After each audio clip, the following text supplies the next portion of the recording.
togotegerera ensemo y'omwerio y'obokoreri bwa kurumambia. And so we are happy that this time has come to us. Twabere no mogo ngachinga kijajira story naende. So before we proceed to say welcome, let me also say welcome to visitors who came to watch with us for the first time. Tutaragenderera nenjengo teba naringe karibu abageni mwachire. And come each time, each Sabbath you are welcome.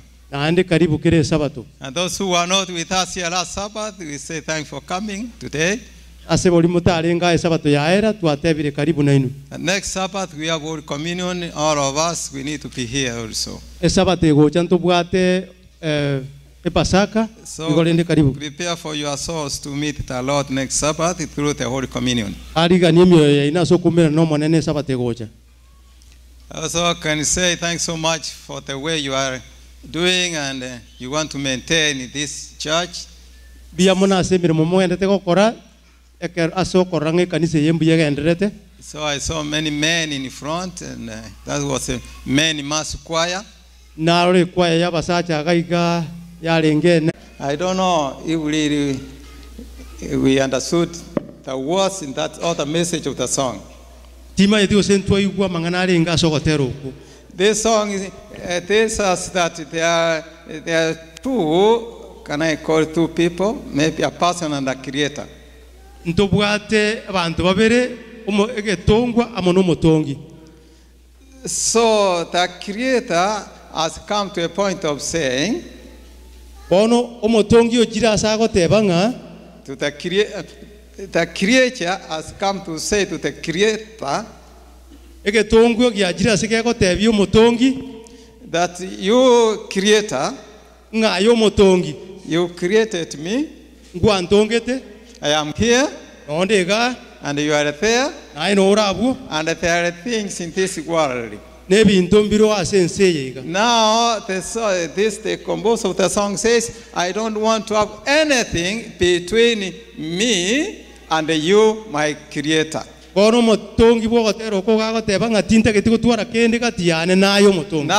between my soul and my Savior.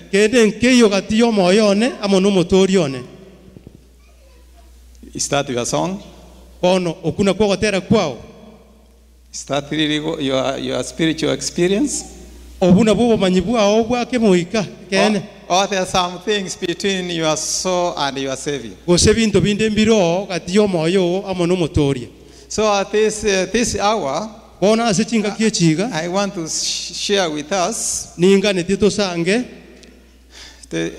the title for this day was Two Lives. Let me see. The title was saying Two Lives in One. But now this has been postponed for our future service. That's why when the scripture reading changed. So what we want to share with us this hour, the topic says two opposite ends. Two opposite ends. Two opposite ends.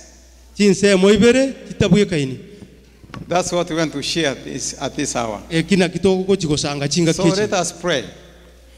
Father, we thank you that we are here. Now we ask that the Spirit may open our understanding to know that there are two opposite ends of life in this life before you come. So help us, God, that we decide to accept one end, which is your side.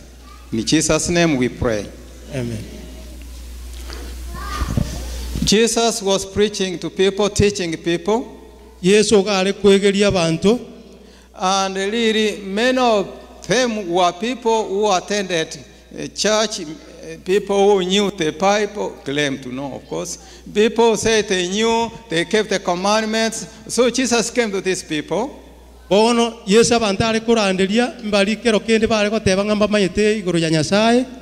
so as he was teaching them, they could not get his message well. And so Jesus wanted to use all illustrations, examples, all things, so if we can make a point to these people who came to listen to him. He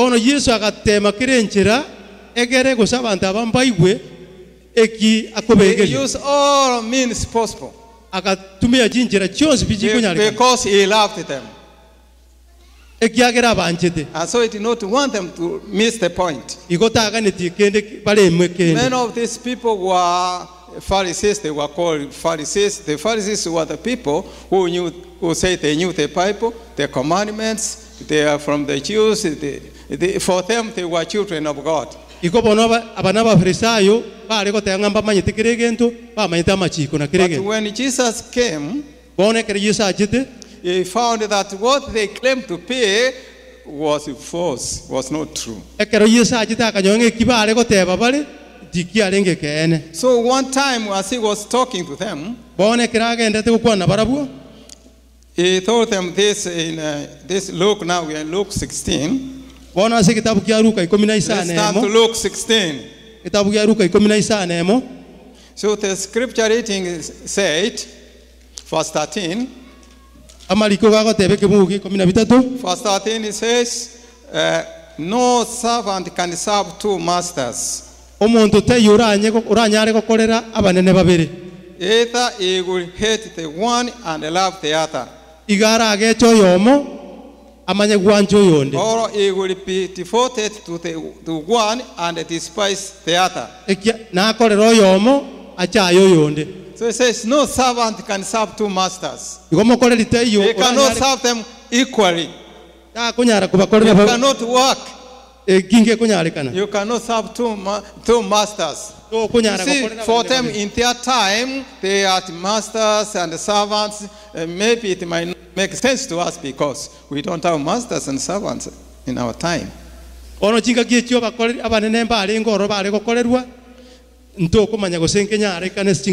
to have just an idea, it is like, it is like you have your child, maybe a child of 2 years, and you are a parent. So now you don't expect your 2-year child to give you commands of life. You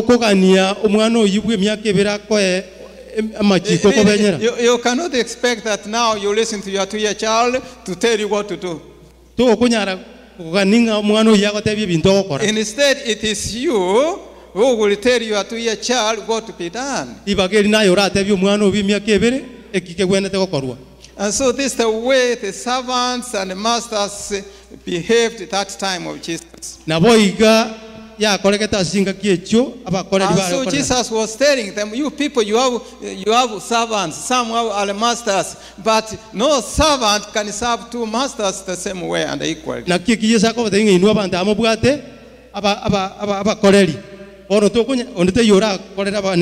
Really, Jesus was not really talking of servants and masters. That's what he wanted to tell them. But he wanted to use it if they can see the point. So the point he wanted them to see,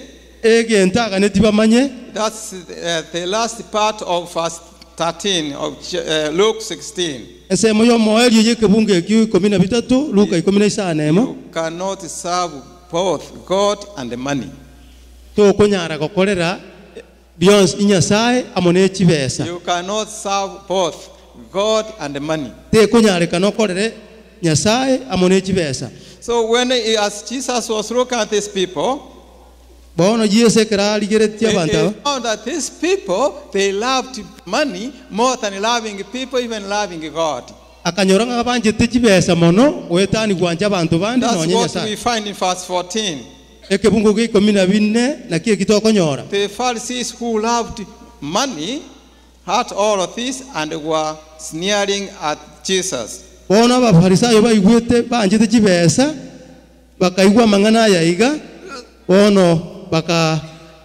They were not happy with Jesus. So which means really Jesus was talking to Pharisees. These Pharisees, they loved money more than loving God. So money was between them, their soul, and their Savior. So Jesus is saying, no, there's something between you and your Savior. So for you, it is money. Between you and your Savior. I don't know if anyone of us here loves money more than Jesus. I don't know.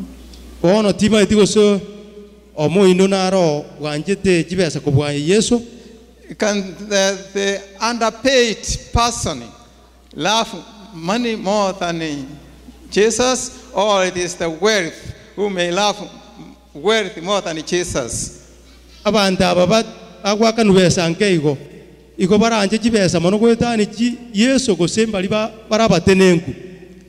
You say loving money more than Jesus, it doesn't mean that you should have more and then you love it more. No, anything that comes between you, if money is between you and your Savior, then Jesus said you cannot serve two masters.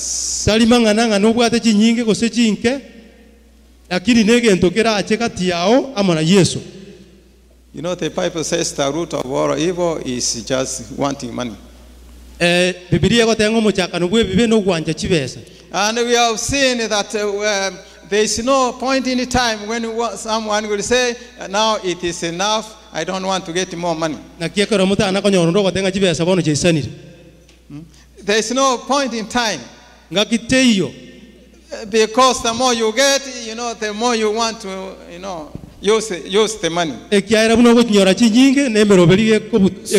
So the Pharisees, Jesus is looking at them and is telling them, not only loving money more than anything else, but you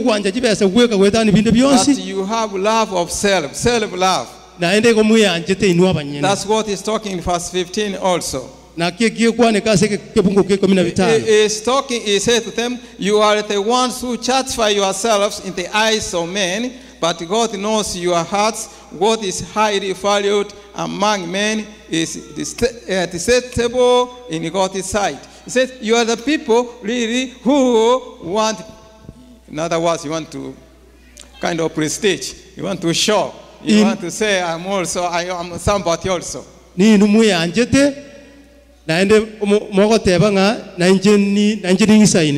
Now, if someone insults you, how will be your insult, your reaction? Do you say, I don't care? Or you care? Why is you abusing you? You know, if someone speaks ill of you, against you, and you hear about it, you don't feel good. So the human nature is that you want to feel praise, you want to feel elevated, you want to hear people speak well of you. But when they speak something that is not good for you, you don't feel good. So the Pharisees for themselves, in their religious activities, whatever they did, they wanted people to see. If they go to the meetings, they want to sit in front. They want to have good things. They want to show that they have done something good. That's the lifestyle of the Pharisees at that time.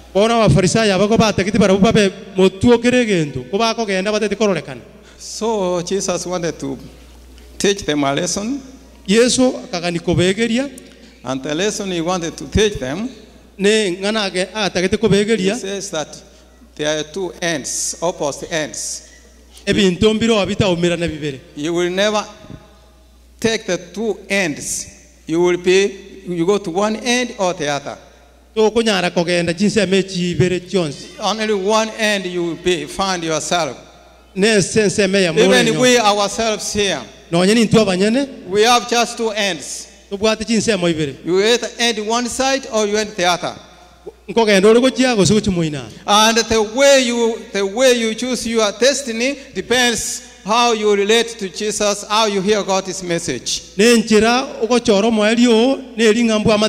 it is today, it is the time when you listen to God's word, the way you make your decision about your life, about Jesus Christ, that's the way you are choosing your destiny. So choose your destiny as we finish this. Let us hear now what Jesus is saying. And this begins from verses 19. So it begins giving them a passage. He's giving them, it might be a story, a parable, whatever it is, but Jesus wants to make a point.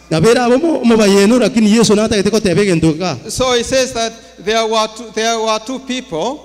One was rich, and the other was poor. A beggar, one who does not have anything, it just depends on people to give him. And so these people, the beggar is called Lazarus. And the rich man, there is no name given to him, but it's the rich man. And so time came, as they stayed, both of them died.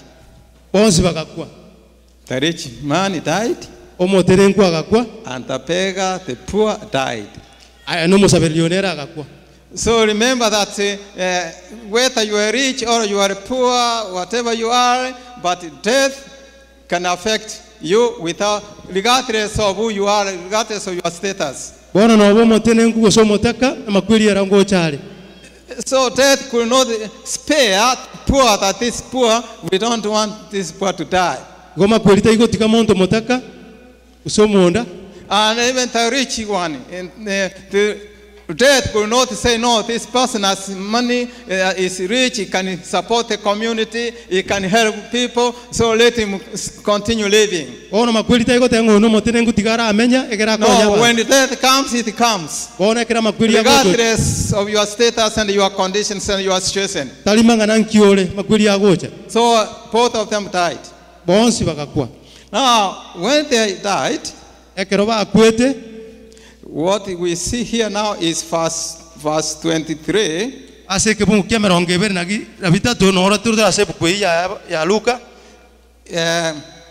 In hell, where it was this the rich man died, and he was taken to hell, Jahannam.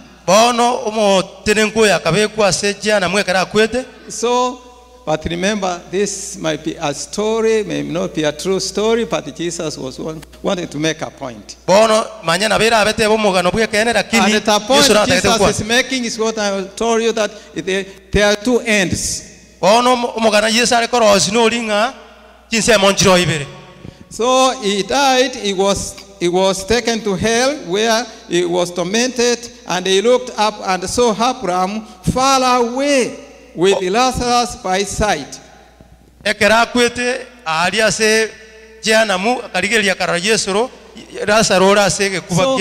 saw, now he is in hell, and in hell is not a good place, he's being tormented, tortured.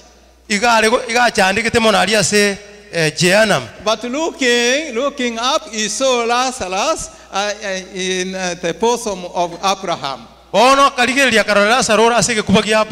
So Lazarus is in a good place. The rich man is in a bad place, is in torment.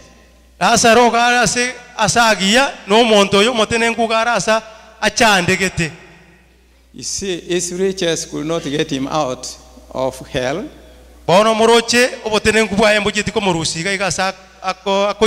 So he just made a request to Abraham. Abraham, please take me also to where Lazarus is.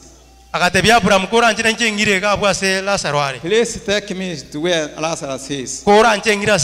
So because Lazarus is happy, I'm not happy. Can you take me, please? Let me come. So the passage says, Abraham told him, it is impossible, because you chose your destiny. In fact, someone wrote somewhere, I saw, it says that that you are responsible for your actions. You are responsible for your actions. In other words, what you are doing now, what comes, it is up to you. It is you. Nobody can solve it for you. Like young people, children, what you are doing now, you see there are consequences. If you don't follow your parents, what they tell you, the way you do things, now time will come when you will suffer. So it is good to listen, good to obey. It's good to learn what is good to be done at the moment you are alive. So Lazarus told him, verse 25. Verse 25 says, but Lazarus replied, Abraham replied, son, remember that in your lifetime you received your good things, while Lazarus received bad things. But now he is comforted here and you are in agony.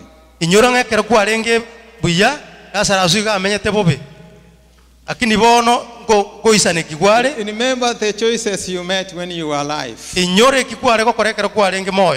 You said you enjoyed life. All of what you had. But now you are suffering. And you need help. But as we can say today, it is too late. It is forever too late. It cannot be helped. I'm sorry. You know, when people say, I'm sorry, like in this country, I'm sorry. When you hear maybe a boss or somebody says, I'm sorry, it means it is done. There is no way. They cannot change the sentence. So Abraham said, I'm sorry. So he stayed suffering in that condition where he found himself. Then he also made an appeal. Okay, my case is now done. Abraham, now I want to ask you, I have brothers out there. Please, can you go and warn them not to behave the way I did? I'm suffering. Now I have my brothers. Abraham, can you go and teach them?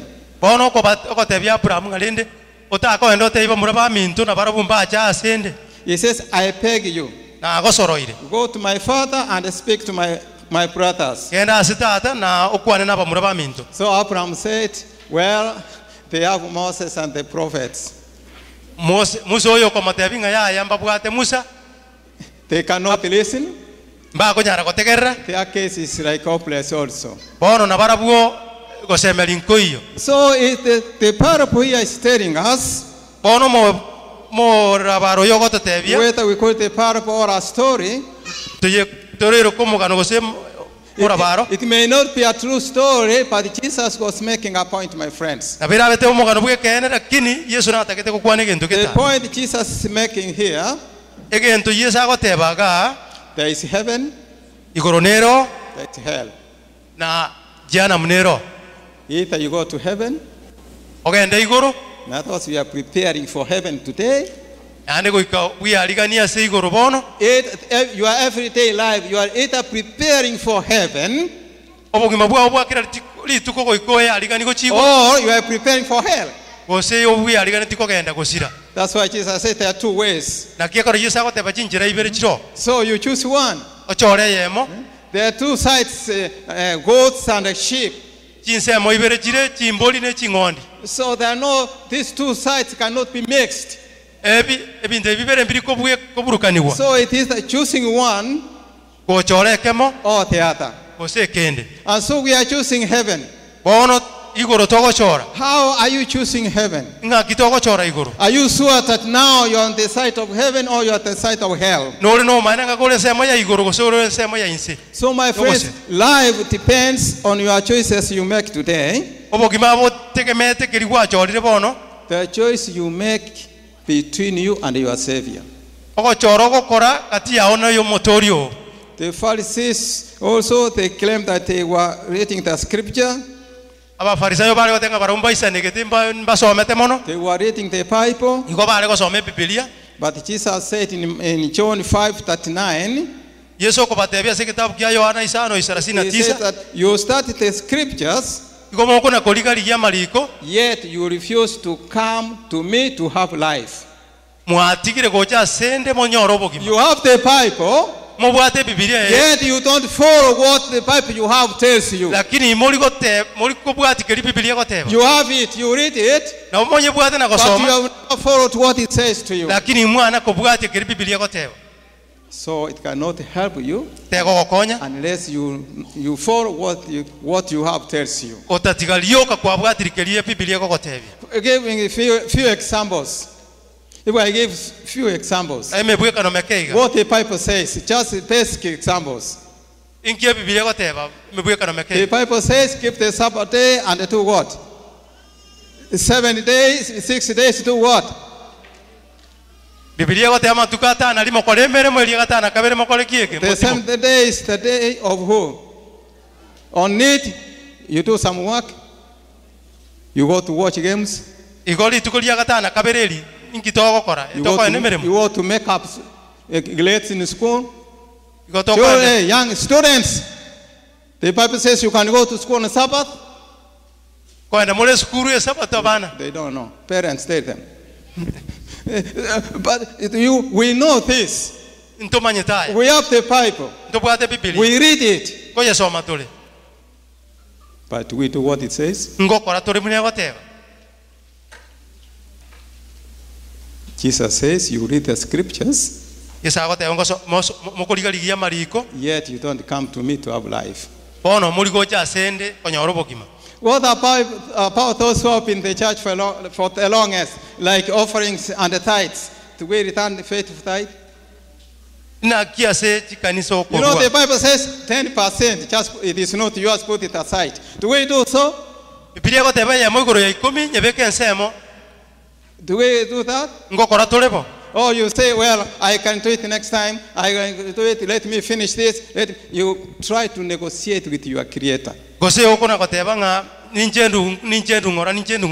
So remember those 10 principles we are given in Exodus 20. Those are just principles. And those simple principles, if you read them, you find that we are short of those principles God has put down for us. Those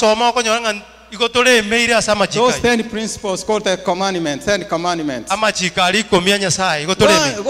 So my friends, we have the Bible, we have the scriptures, yet we have not allowed Jesus to come and take over our lives and we live true Christian life and the world, the community, to know that these people are different from others. Yet we behave as if we belong to this country, to this world, the way lifestyle, what we do, the way we do things, especially when we have come to this country, the way we say America, America, America. We do all of these things around here to get the papers, to get all of these things so that we can fit to live in this world. Yet we have the Bible, we read the Bible. Jesus saying, you have the scripture, yet you don't have my life.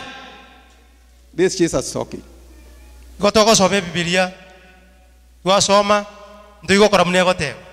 And this is the point Jesus wanted to make to these Pharisees. So he gave this illustration here to make people realize that coming to church, having the Bible is not enough. So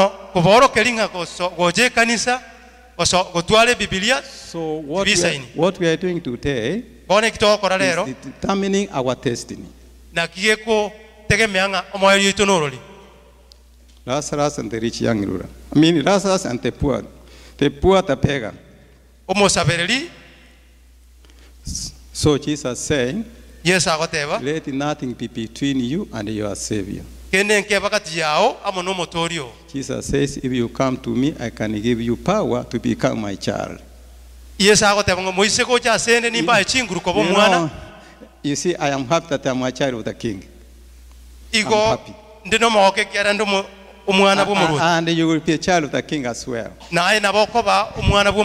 How do you apply to get the citizenship of heaven? In this country, we apply citizenship. We have priorities, like I was told somebody, that now they have opened to get the green cards. You can apply now from Kenya. That's fine. You apply on whatever. You see all those methods. But how do we apply for citizenship of heaven? How do we do it? You say it doesn't take long. It doesn't take money. It doesn't take time. You only just say, simply take me. Just to the cross, I simply come. Jesus will just take you. So salvation is yours. Even now in this minute, salvation is yours. Just accept it. It's a gift from God. Just take it. Take it. Take it. But Jesus cannot force you to take it. And it's not going to say, count on what you did in the past. It's not going to count. It says your decision just now. Is there not something between you and your Savior? Let us sing that song until where are you? And examine your mind. Is there something between you and your Savior? If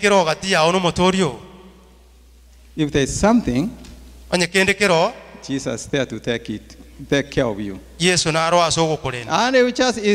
that's why he came to die for us. So he cannot reject anyone who comes to him, regardless of what your past might be. Nothing between my soul and my Savior.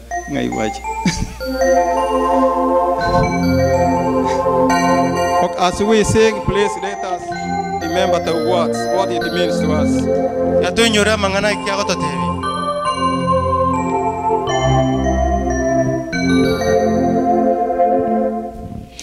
Nothing between my soul and the Savior.